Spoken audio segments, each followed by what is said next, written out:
Imagine grinding dozens or even hundreds of hours to earn a platinum trophy or an achievement on Xbox or Steam, only to be able to buy an exclusive real world item tied to that achievement. Well, that's exactly what PlayStation are doing right now, but many fans aren't too happy about it. So in this video, we'll dive into PlayStation's new trophy-based merchandise program, how it replaces PlayStation Stars, the previous loyalty program, and really how fans are reacting to it. Spoiler alert, it is controversial. What's up everybody, this is 5 to 9 Games, a channel dedicated to video games after the 9 to 5 grind. Welcome if you're new, welcome back if you are returning. I appreciate you very much. If you enjoy hanging out here, consider subscribing and liking this video. Let's get to 30 likes on this video in honor of PlayStation's new trophy-based rewards program, because it's going to cost you $30 to get access to some of this merchandise. Let's dive in.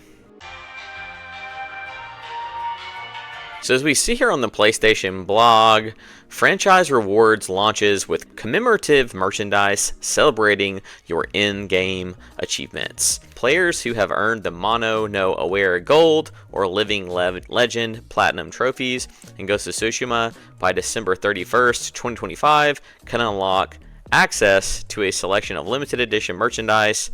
But here's the kicker. These special branded items are actually just available for purchase. You don't get them for free. You can really think of it like getting access to a gated or a restricted eShop for those players who really want to go the distance. They love the brand. They want to show their pride either for that brand or for their achievements in game. Now the items are sold through Sony's new Ghost Rewards store, and you only get one item per player. But for the gold trophy, I think that's the Mono no Aware trophy, you do get this $30 t-shirt, and hey, by the way, shipping is not included, of course. And for the platinum trophy, you do receive this commemorative pin for folks out there who like those collectibles. So Sony calls Ghost Rewards just the start, and they intend to do this for other franchises as well. Similar merch-linked trophy rewards. They plan to do that with Ghost of Yotei.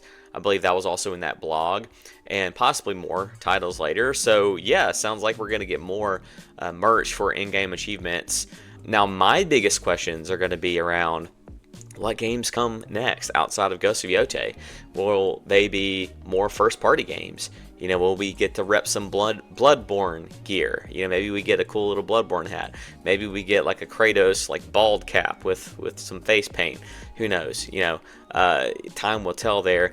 But will this eventually transition into third party? And not only that, but my next question is, what happens with PlayStation Stars moving forward?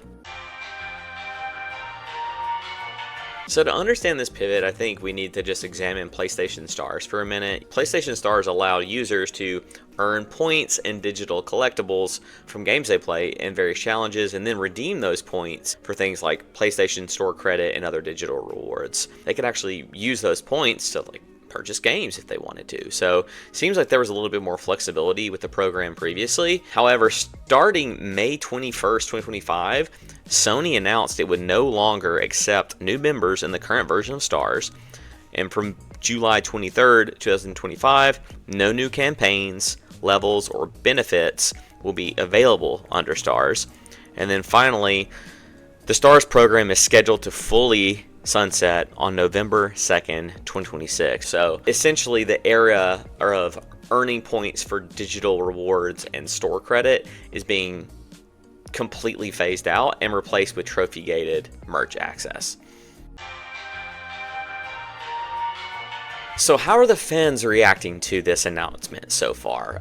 Yeah, it's not great, but it is mixed. So some criticisms have been paying for items just doesn't feel like a real reward, especially when shipping costs 10 or 15 bucks.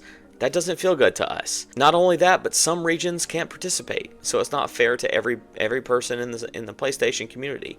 But most of all, players miss earning store credit from Stars so that they can then choose their own rewards, which players like that flexibility. Players don't typically want to be forced into one reward, and on top of that having to pay even more for it. So just doing some scrolling through Reddit and forums, the reaction has been summed up as, we lost PlayStation Store credit for this? But there are a few positives. Some players and completionists, like myself actually, like the idea of real physical items tied to their achievements. So my take, the idea of physical rewards tied to trophies is actually pretty cool. But charging players after they've already put in the time to grind and earn the trophies it's a little bit of a miss in my opinion. Now listen, I love trophy hunting, and I want a worthwhile reward system. And I think Sony has an opportunity to create something pretty cool with this new rewards and loyalty program. But here's how I would change it.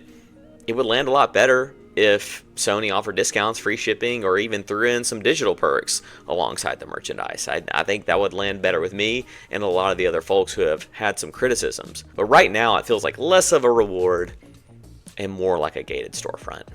But that's just my 2 cents. I'm just a guy here making YouTube videos in his free time. So, I really want your opinion here. What do you think? If you earned the Ghost of Tsushima Platinum, would you spend that extra $25 to $30, plus shipping of course, on these rewards? Or do you miss the digital rewards and flexibility of PlayStation Stars?